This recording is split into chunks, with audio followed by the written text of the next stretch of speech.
Bonjour, dimanche prochain une nouvelle fête, la Pentecôte. Sais-tu ce que les chrétiens fêtent ce jour-là? Non?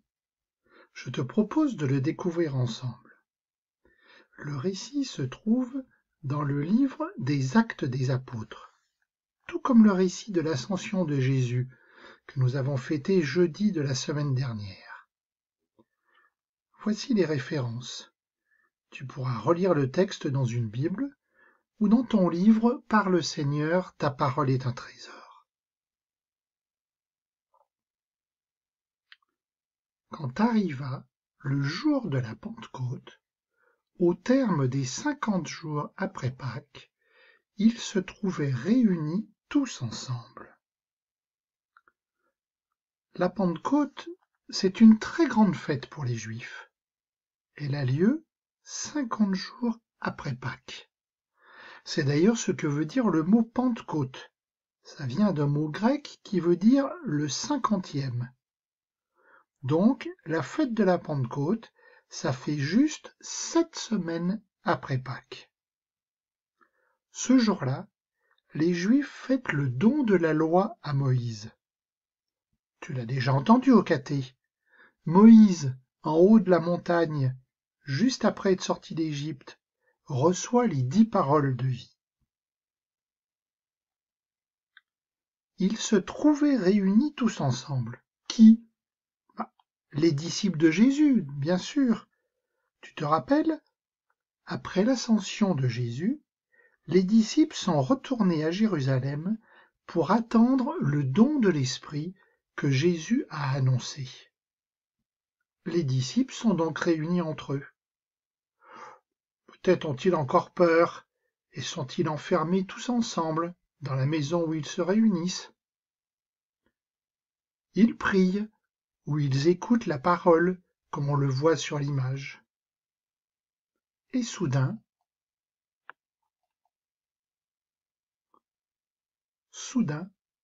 un bruit survint du ciel comme un violent coup de vent. La maison où ils étaient assis en fut remplie tout entière. Alors leur apparurent des langues qu'on aurait dites de feu, qui se partageaient, et il s'en posa une sur chacun d'eux.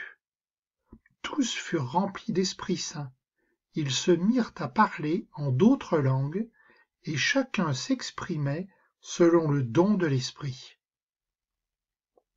Et voilà, la promesse de Jésus se réalise. Les disciples reçoivent l'Esprit Saint. Et comme c'est un peu compliqué à comprendre, on prend des images pour expliquer. Un bruit comme un violent coup de vent.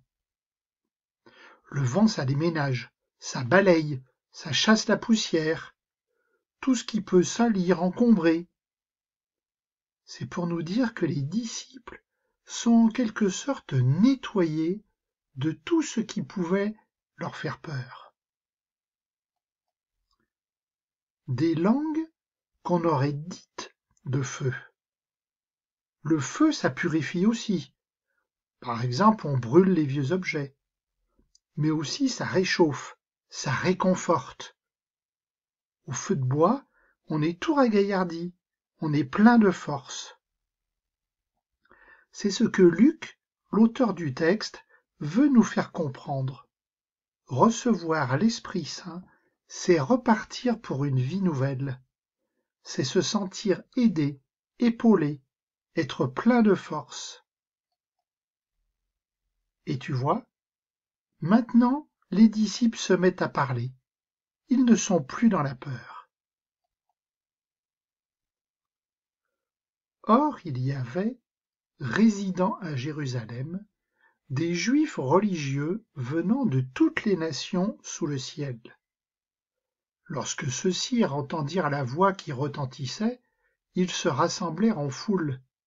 Ils étaient en pleine confusion, parce que chacun d'eux entendait dans son propre dialecte ceux qui parlaient. De toutes les nations. En ce temps-là, la fête de la Pentecôte était devenue très importante. un très grand nombre de Juifs venaient en pèlerinage au temple de Jérusalem. La ville était vraiment pleine à craquer de monde, un peu comme on le voit sur l'image. Les disciples sont donc sortis de leur enfermement, et ils se mettent à parler. De quoi? Eh bien sûr de la résurrection de Jésus. Ils annoncent la bonne nouvelle. Jésus est vivant, Jésus est ressuscité, il est avec nous pour toujours. Et voilà un premier signe du don de l'Esprit. Chacune des personnes présentes comprend les disciples dans sa propre langue.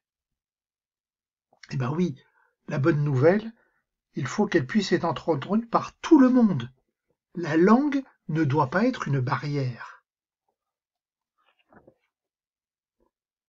Dans la stupéfaction et l'émerveillement, il disait: ces gens qui parlent ne sont-ils pas tous galiléens? Comment se fait-il que chacun de nous les entende dans son propre dialecte, sa langue maternelle? Parthes, Mèdes et Élamites, habitants de la Mésopotamie, de la Judée, de la Cappadoce, de la province du Pont, et de celle d'Asie, de la Phrygie, de la Pamphylie, de l'Égypte, et des contrées de Libye proches de Cyrène, Romains de passage, Juifs de naissance et convertis, Crétois et Arabes, tous nous les entendons parler dans nos langues des merveilles de Dieu. Ne sont-ils pas tous galiléens? C'est une question qui semble un peu péjorative.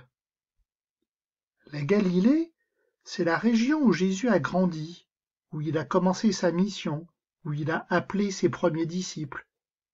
Tu sais, c'est tout au nord du pays, alors que Jérusalem est tout au sud.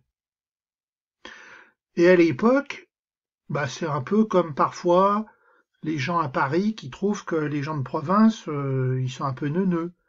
Et à l'époque, la Galilée, c'était un pays qui était un peu mal vu par les autres. On disait que c'était un pays peuplé de paysans, de gens pas très intelligents. D'où justement l'étonnement de tous les gens.